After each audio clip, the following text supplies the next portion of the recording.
We begin by praising Allah subhanahu wa ta'ala and bearing witness that none has the right to be worshipped or unconditionally obeyed except for Him. And we bear witness that Muhammad sallallahu alaihi wasallam is His final messenger.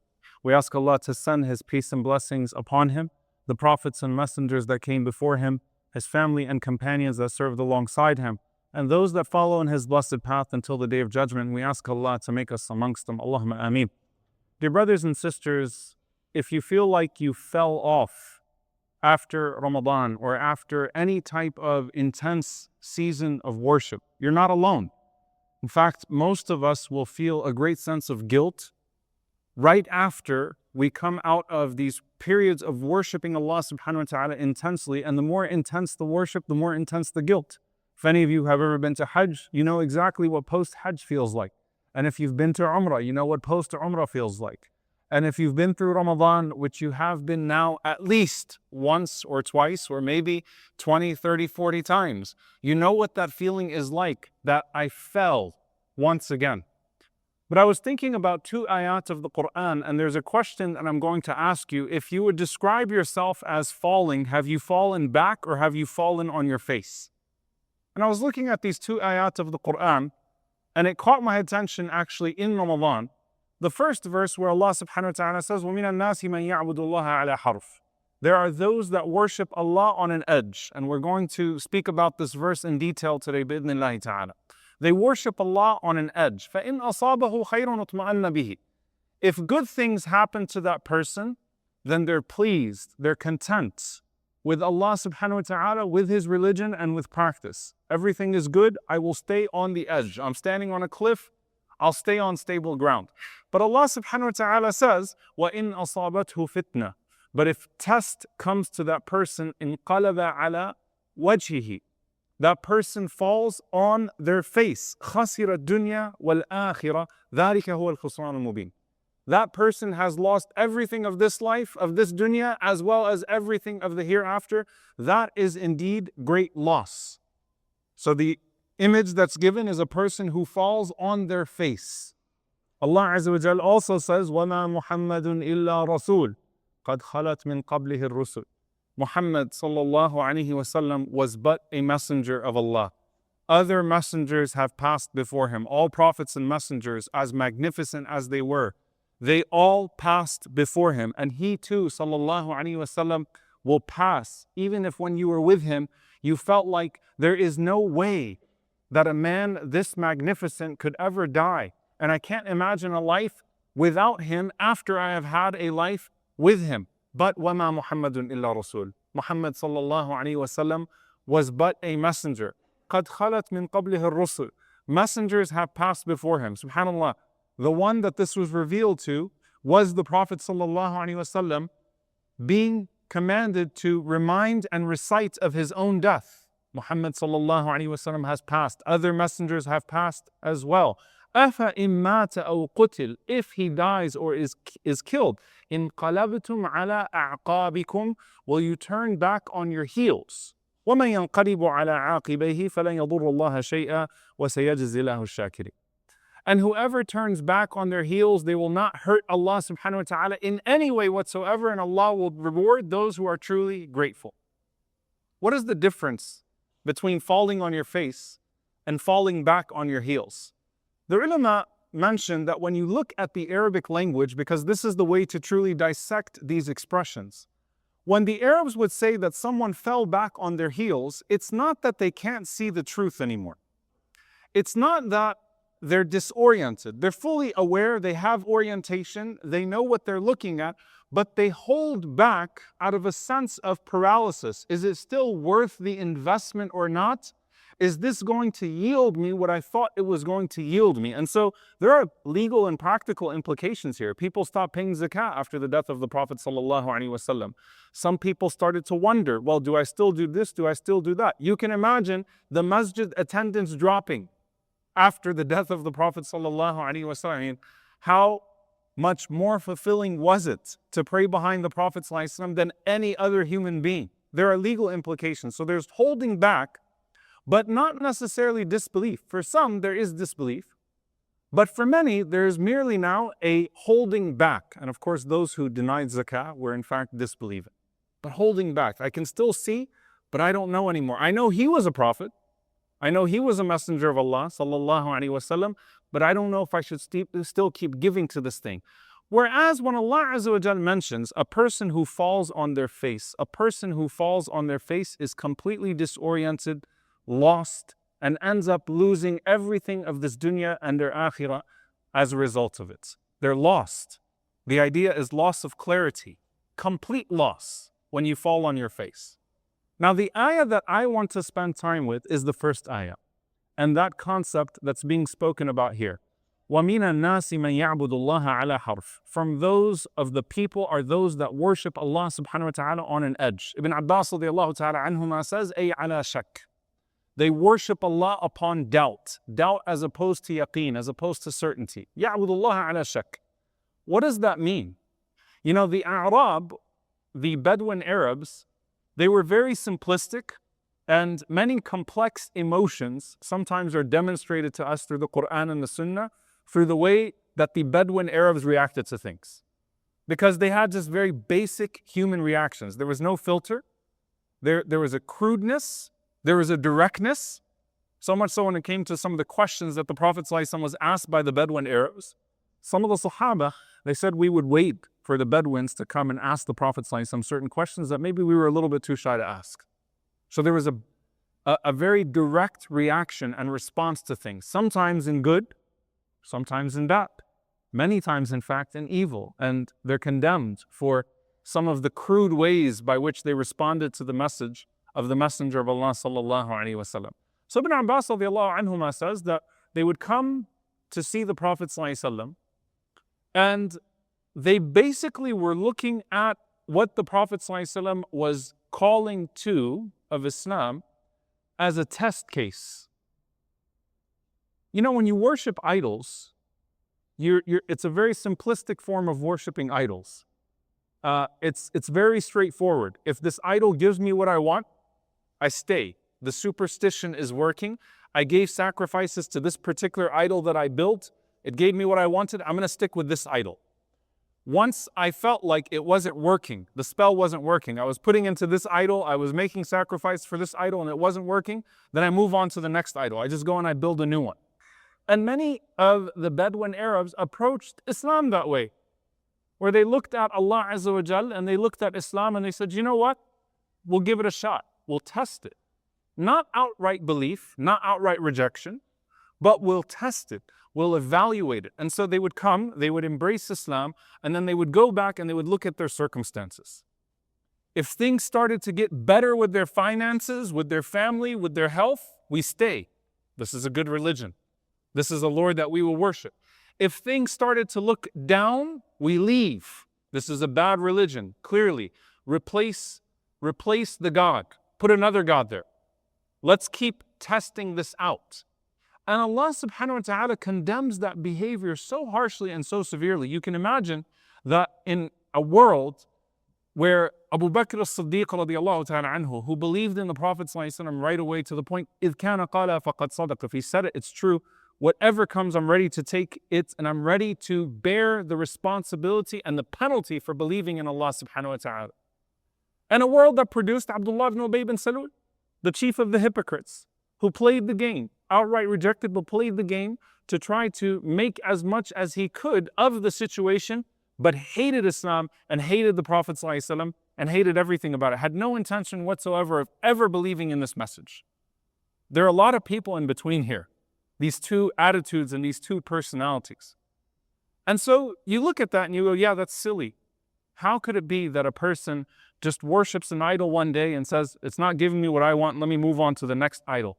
But if you think about the way that people treat Allah and they treat Islam, it's actually very similar to those crude Bedouin expressions that existed at the time. And that's why Allah subhanahu wa ta'ala did not condemn the Bedouin here. Allah Azza wa Jal condemned the behavior that transcends culture and transcends economic class and transcends all generations, which is, the attitude is the following. فَإِنْ أَصَابَهُ خَيْرٌ اطْمَأَنَّ بِهِ. If good comes to that person, we're good. The blessings that come my way are nice. When Allah Azza wa Jal is giving me what I want, it's wonderful. I can put Allah in evaluation and constant assessment.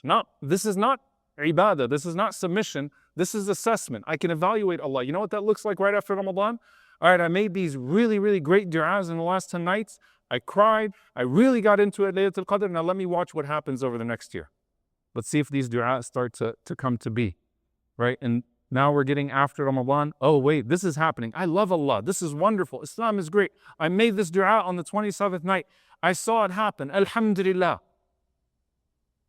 Doesn't seem harmful at the outset.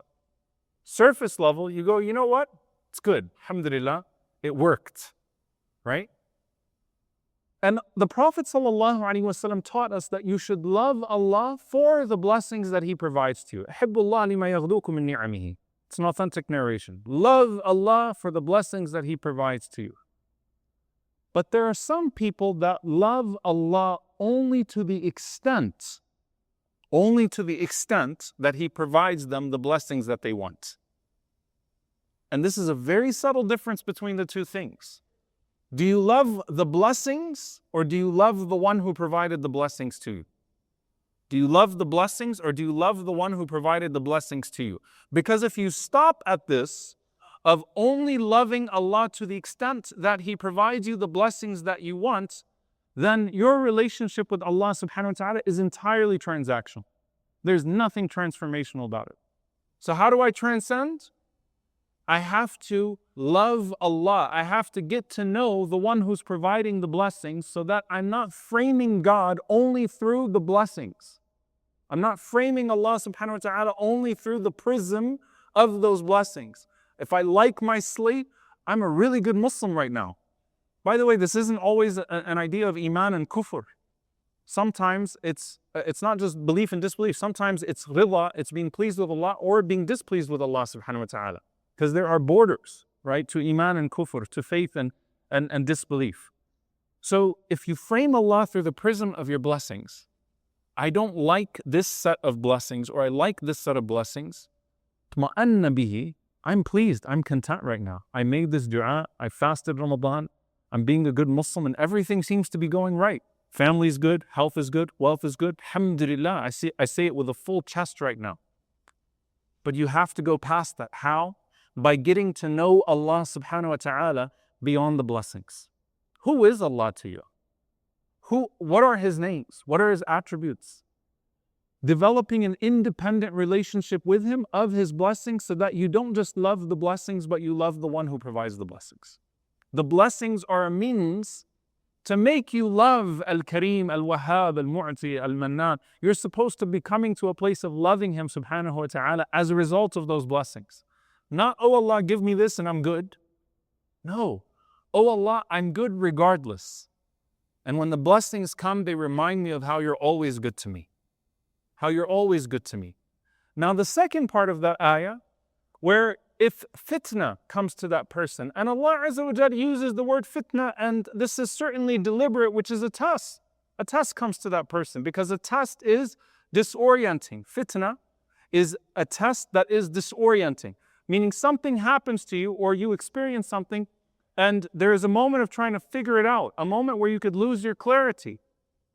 That's when Allah Azza wa Jal says that same person then, انقلب على وجهه, falls flat on their face. What's the prism here that's being used? You see, most people interact with life by what I have to do and what I get if I do what I have to do and what I have to avoid. That's pretty much how we live our lives. That's how we live our jobs. That's how we deal with the world around us. And so it's really blessings, trials, and commands, right? There are wages, there are transactions, there are ways to avoid penalties, there are ways to avoid hardship. I'm always trying to live between these three different domains. And so the second prism of framing Allah subhanahu wa ta'ala is test. Now, someone might say, I can bear this amount of tests because I can understand this amount of tests. Like these types of tests happen to everybody. These types of trials happen to everybody. I know this person who was tested this way. I can perhaps decipher how this test might actually be better for me. I see the silver lining of this test. I see the light at the end of the tunnel of this test. But here's the problem. If you only accept test to the extent that you can frame it in your own wisdom, you're still not worshipping Allah subhanahu wa ta'ala beyond the edge. You're still on a cliff. So how do you get past that? How do you actually get to know Allah Azza wa Jal, Al-Hakim, Al-Alim, Al-Alim, Al-Hakim, Al-Latif, the subtle, the wise, always aware subhanahu wa ta'ala, and trust Him more than you trust yourself. Doesn't mean you're not going to feel pain, but I trust Him more than I trust myself, and so I'm not framing Allah subhanahu wa ta'ala through that prism of how much can I understand the test? How much do I get it? And if I can't come up with the wisdom, then I'm jumping off the cliff again. Now I'm going to pull back and I'm going to say, I don't get it. I don't get it. And here's an exercise that I'm going to give you. It's a tough exercise, but I promise you it'll be rewarding after the pain. Think of the 3 worst possible things that could happen to you in life. The 3 worst tests, the nightmares, the thing that really keeps you up. Right? Like, I can't imagine if this happened, what am I going to do with my life? Think of the worst things that could happen to you. Would it change your relationship with Allah? Would it change your worship of Allah subhanahu wa ta'ala? Would it change your submission to Allah and His decree? If the answer is yes, I've got work to do. I need to build a relationship with Him that's independent of the test and the trial. And then lastly, dear brothers and sisters, what it comes down to is the tashri', the taqdeer and the tashri' of Allah Azza wa Jal. What Allah tells you to do. Islam, submission. We live in an age of arrogance and ego. And you know what that ego looks like sometimes? I will accept this part of Islam so long as I can rationalize it.